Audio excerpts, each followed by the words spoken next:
ഇപ്പോൾ മൊത്തത്തിൽ കലുഷിതമായ ഇന്ത്യയെ സമാധാനത്തോടെ ജീവിക്കാൻ സമ്മതിക്കാത്ത എല്ലാ രാജ്യങ്ങളെയും ഇന്ത്യ ഇങ്ങനെ പൂട്ടിട്ടുകൊണ്ടിരിക്കുകയാണ്. ഇപ്പോൾ ഒടുവിൽ ബംഗ്ലാദേശ് എന്നുള്ളതാണ് നമുക്ക് മനസ്സിലാക്കാൻ സാധിക്കും. ഇപ്പോൾ സിനിജി പറഞ്ഞതുപോലെ ഒരു അമേരിക്കൻ വിമാനം പറന്നിറങ്ങി ബംഗ്ലാദേശിൽ, അത് അവരുടെ ലോജിസ്റ്റിക് പിന്നെ മേധാവി തന്നെ സമ്മതിക്കുന്നുണ്ട് എന്നുള്ളതാണ്.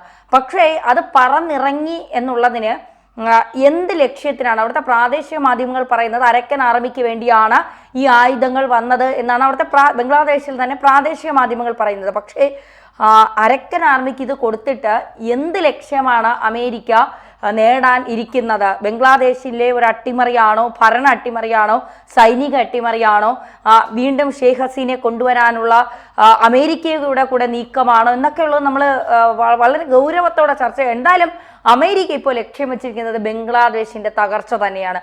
ഈ ഒരു പരിധിവരെ ബംഗ്ലാദേശ് അത് അർഹിക്കുന്നുമുണ്ട് എന്ന് പറയാതിരിക്കാൻ കഴിയില്ല.